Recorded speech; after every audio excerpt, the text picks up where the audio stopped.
Hello everyone.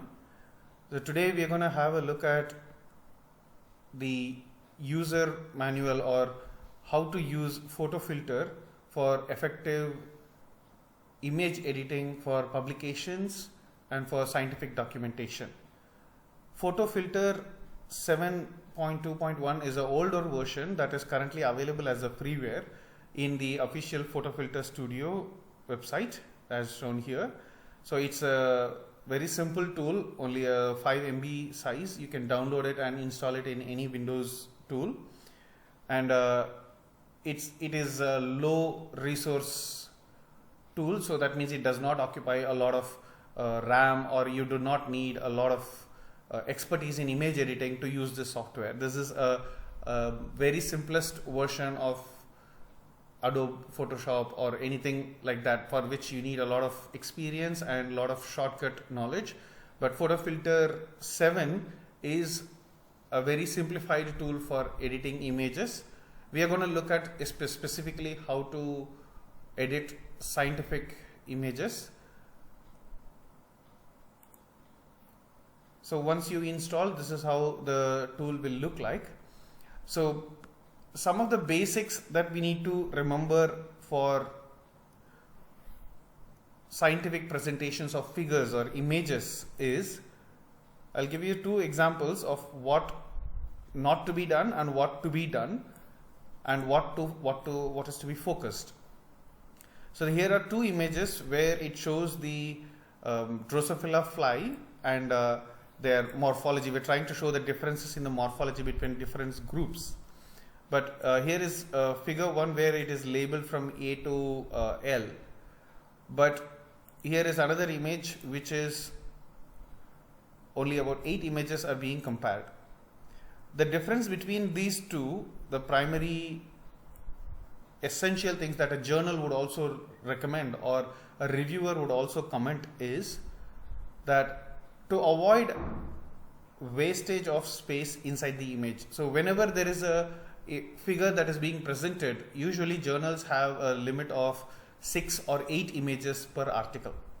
So in that one image, you can create a collage, or we can call it as an image plate, where multiple images are combined together as sections, and they will be subsections as figure 1A, 1B, 1C, etc. Depending on how many images you are adding, you can divide them into sub categories like 1A, 1B and so on, or 2A, 2B, etc. So given that there is a restriction in the figures, number of figures that we can use in a particular article, the space occupied by the figures is also important, as that will constitute to the number of pages of the article overall.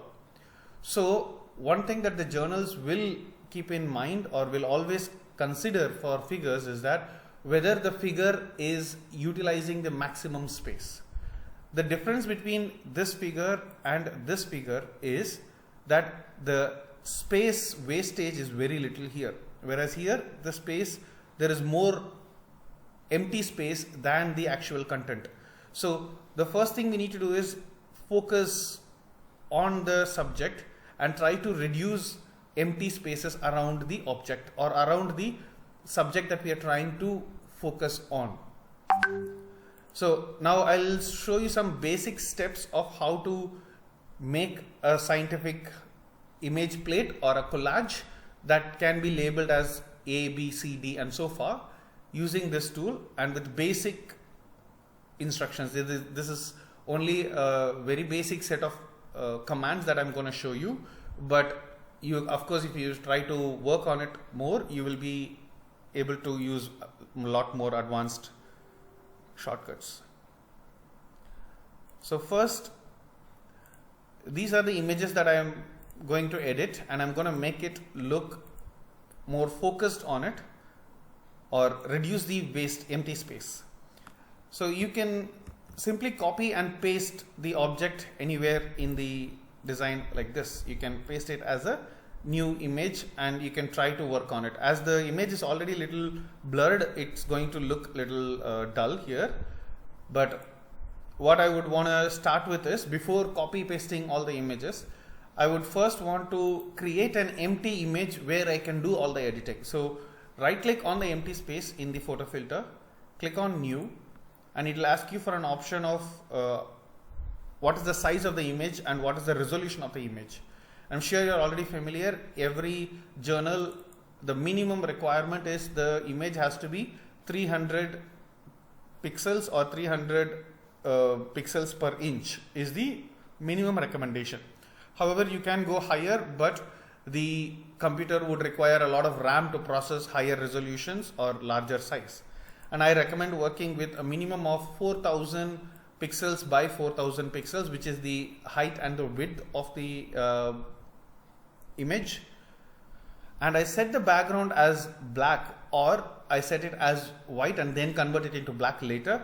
But I always recommend set the background black for the beginning, which can automatically create a borderline for all of your images. If you see here, I'll create this empty. Why am I creating a black background is that if you see in this image, you can see that there is a black color border. That was not something that was drawn, that was actually the background itself. So I'll show you how that will work out right now. So imagine this is the figure that I'm going to work on. I'm copying it and I'm pasting it here. Look at the size. It is considerably much smaller compared to the entire image. So I can click on this, but it is not letting me because right now it is in the image selection mode, which is, if you see in the right side of the window, you can see that is the selection tool. If I want to work on selecting the